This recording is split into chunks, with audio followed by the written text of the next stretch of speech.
L'humain est sans aucun doute l'espèce dominante à la surface de sa planète. Mais par quels critères se manifeste cette supériorité?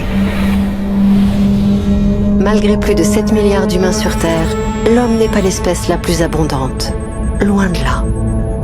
Les hommes sont par exemple 3 fois moins nombreux que les poules.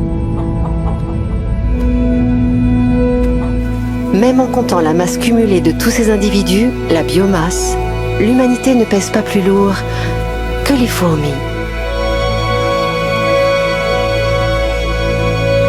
Les humains ne sont pas non plus les plus grands, ni les plus forts, ni ceux qui vivent le plus longtemps.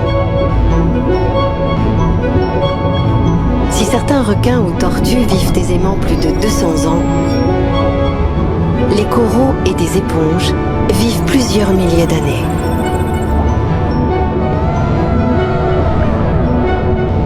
Certaines espèces de méduses sont même capables de rajeunir pour relancer sans cesse le cycle de la vie.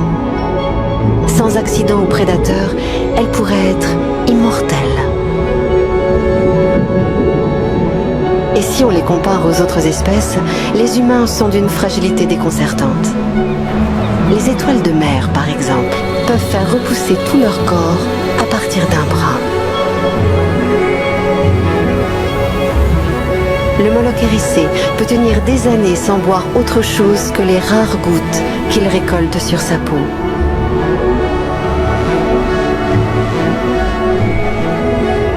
Quant au tardigrade, cette charmante petite bête fait passer l'humain pour une petite nature.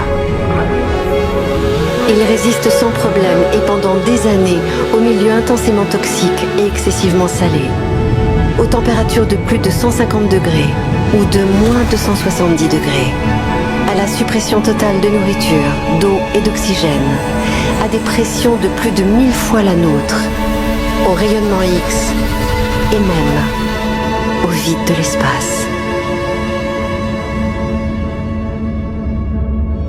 Les humains ne supportent qu'une petite gamme de températures. Leur peau est très fine, leurs organes faillibles et leur physiologie chétive. On pourrait même se demander comment cette espèce a survécu jusqu'ici.